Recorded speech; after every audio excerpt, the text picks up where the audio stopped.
እስከ ዛሬ ድረስ ኢትዮጵያ ገንዘቧን የገንዘብ ኖቷን ፕሪንት የምታደርገው የተለያየ ሀገር በመሄድ ነው።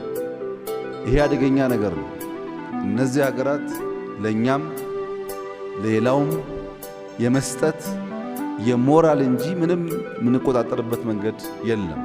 ያንን ስትራቴጂክ ካፓሲቲ ኢአይኤች እየፈጠረ ነው። እንደዚህ ያሉ ብዙም የማይነገሩ ቁልፍ ስትራቴጂክ አቅሞች ይገነባል። ከዚህ በተጨማሪ ኢንፍራስትራክቸር ኢንቨስትመንት ላይ ኤርፖርቱን ጨምሮ ለትውልድ የሚሻገሩ ተቋማት እና ኢንቨስትመንቶች ያካሂዳል። የመጨረሻው መቋጫ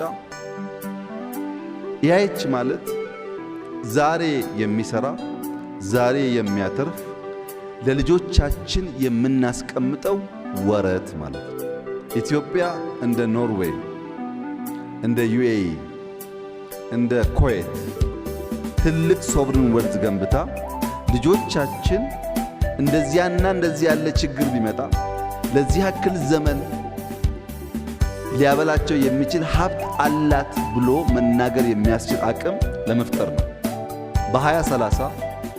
በ2030 በፈረንጅ ማለት ነው የኢአይኤች የጂዲፒ ሬሽዮ 20% መግባት አለበት።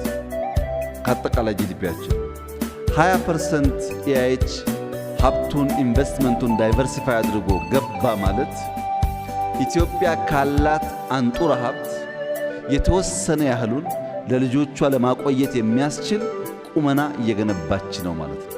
ይሄ ለልጆቻችን የምንገነባው ተቋም ስለሆነ በአደራ ጭምር የሚሰራ ስራ ነው። አደራ ማለት ምንድነው? ኢትዮጵያም ሀብቷም ከአባቶቻችን የወረስነው አይደለም፣ ከልጆቻችን የተዋስነው ነው። ለልጆቻችን አብልጠን አልቀን ማቆየት አለብን።